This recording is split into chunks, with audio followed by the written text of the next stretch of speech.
1999 पासून सामाजिक आणि युवक चळवळींमध्ये सक्रिय.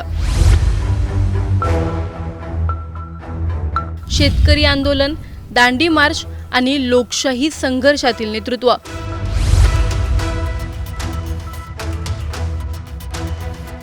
एनसीपी शरद पवारांचे प्रदेश प्रवक्ता आणि संघटक सचिव.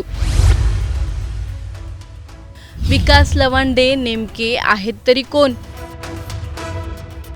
विकास लवांडे यांच्यावर संग्राम बापू भंडारकर यांनी शाईफेक केली आणि मुद्दा महाराष्ट्रभर गाजला. आणि आता हे प्रकरण जास्त तापलं आहे कारण या प्रकरणात खुद्द शरद पवारांनी लक्ष घालायला सुरुवात केली. शरद पवारांनी विकास लवांडे यांना भेटायला बोलवलं. शाईफेकेमुळे चर्चेत आलेले हे विकास लवांडे नेमके आहेत तरी कोण? महाराष्ट्राच्या राजकारणात काही चेहरे हे थेट सत्तेच्या केंद्रस्थानी नसतात, पण सामाजिक चळवळी, शेतकरी आंदोलनं, युवक संघटन आणि जनतेच्या प्रश्नांवर सातत्याने लढत असल्यामुळे त्यांची एक वेगळी ओळख निर्माण होते. त्यापैकीच एक नाव म्हणजे विकास लवांडे. सामाजिक कार्यकर्ता, पत्रकार, आंदोलनकर्ता, युवक संघटक आणि राष्ट्रवादी काँग्रेस शरदचंद्र पवार पक्षाचे प्रदेश प्रवक्ता असा त्यांचा बहुआयामी प्रवास आज चर्चेत आहे. सामाजिक आंदोलनांपासून राष्ट्रवादीच्या व्यासपीठापर्यंतचा संघर्षमय प्रवास, शेतकरी, युवक, शिक्षण आणि लोकशाही चळवळींमध्ये सक्रिय चेहरा. नेमके कोण आहेत हे विकास लवांडे? विकास लवांडे यांच्या सार्वजनिक जीवनाची सुरुवात गाव पातळीवरील सामाजिक कामातून झाली. 1999 मध्ये अभिनव मित्र मंडळ या युवक संस्थेची स्थापना करून त्यांनी युवकांना एकत्र आणण्याचं काम सुरू केलं. त्यानंतर शिवतडी गावात विविध विकास कार्यकारी सोसायट्या स्थापन करण्यात त्यांनी पुढाकार घेतला. ग्रामीण भागात संघटन उभं करणं आणि लोकांना विकास प्रक्रियेत सहभागी करून घेणं ही त्यांची सुरुवातीपासूनची ओळख राहिली. 2000 मध्ये शिवतडी येथे स्वतंत्र ग्रामपंचायत स्थापनेत त्यांनी महत्त्वाची भूमिका निभावली. त्यानंतर 2003 मध्ये हवेली तालुक्यातील शिंदवणे, हिंगणगाव येथे माध्यमिक विद्यालय उभारण्यात त्यांनी पुढाकार घेतला. गरीब, शेतकरी आणि सर्वसामान्य कुटुंबातील मुलांना शिक्षण मिळावं यासाठी त्यांनी विविध उपक्रम राबवले. शिक्षण हा सामाजिक परिवर्तनाचा पाया आहे या विचारातून त्यांनी ग्रामीण भागात शैक्षणिक चळवळी उभ्या केल्या.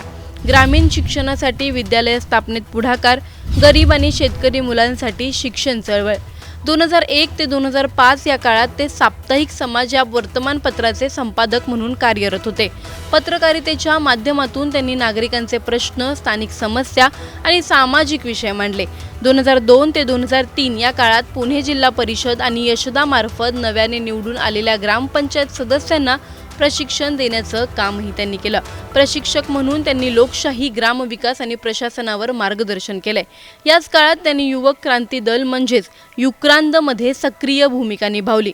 2002 ते 2014 या काळात डॉक्टर कुमार सप्तर्षी यांच्या मार्गदर्शनाखाली त्यांनी युवक, शिक्षण आणि सामाजिक न्याय आणि लोकशाही प्रश्नांवर आंदोलनं उभी केली. त्यांच्या सामाजिक कार्याची दखल घेत केंद्र सरकारच्या युवा कार्यक्रमाअंतर्गत त्यांना पुणे जिल्हा युवा पुरस्कार देखील प्रदान करण्यात आला होता. युक्रांदमध्ये 14 वर्षीय सक्रिय कार्य, पुणे जिल्हा युवा पुरस्काराने सन्मानित.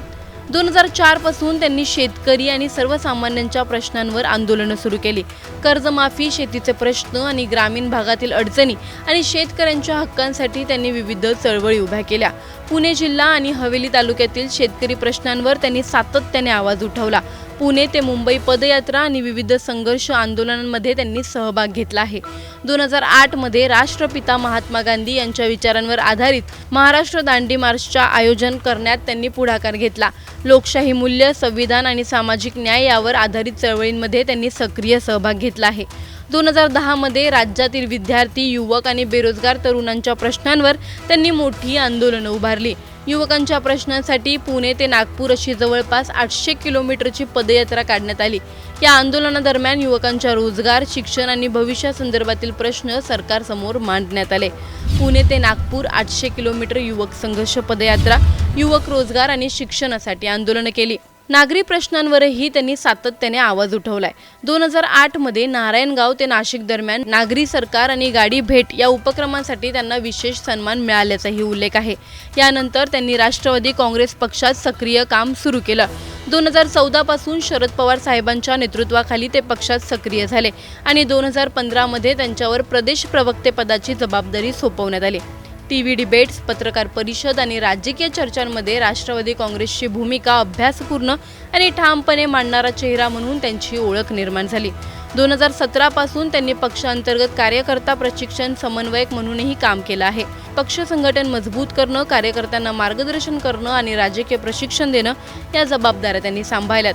कोरोना काळात हजारो रुग्णांना मदत, पुणे जिल्हा केमिस्ट असोसिएशनचा योद्धा सन्मान. कोरोना काळात त्यांनी कोरोना वॉरियर म्हणून मोठ्या प्रमाणावर मदत कार्य केलं. हॉस्पिटल बेड उपलब्ध करून देणं, ऑक्सिजनची मदत, हॉस्पिटल बिल कमी करून देणं आणि शासकीय योजनांचा लाभ मिळवून देणं अशा अनेक माध्यमातून त्यांनी हजारो रुग्णांना मदत केल्याचा उल्लेख आहे. या कार्यासाठी पुणे जिल्हा केमिस्ट असोसिएशनने त्यांना योद्धा म्हणून सन्मान केला.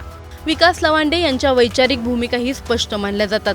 जाती, धर्मनिरपेक्षता, समाजवाद, सामाजिक न्याय, स्त्री पुरुष समानता, लोकशाही आणि भारतीय संविधान निष्ठा या विचारांवर त्यांची भूमिका आधारित असल्याचं सांगितलं जातं.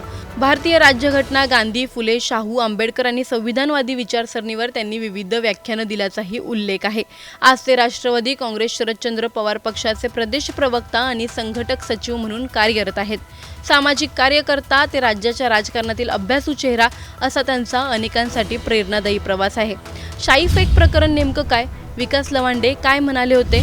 राष्ट्रवादी काँग्रेस शरद पवार गटाचे प्रवक्ते विकास लवांडे यांच्यावर सकाळी शाईफेक करण्यात आली. हवेली तालुक्यातील म्हातोबाची आळंदी येथे सकाळी सुमारे 10 वाजताच्या सुमारास हा प्रकार घडला. मिळालेल्या माहितीनुसार हबप संग्राम भंडारे यांनी आपल्या समर्थकांसह विकास लवांडे यांच्यावर काळी शाई फेकली. वारकरी संप्रदायातील साधू संत आणि गुरुवर्यांविरोधात लवांडे यांनी केलेल्या वक्तव्यामुळे संताप व्यक्त करत ही कृती केल्याचा दावा भंडारे यांनी केला आहे. दरम्यान काही दिवसांपूर्वी वारकरी संप्रदायात मनुवादी आणि कट्टर हिंदुत्ववादी घुसखोर शिरले आहेत असा आरोप विकास लवांडे यांनी केला होता. त्यांनी काही कीर्तनकारांवरही गंभीर आरोप केले होते.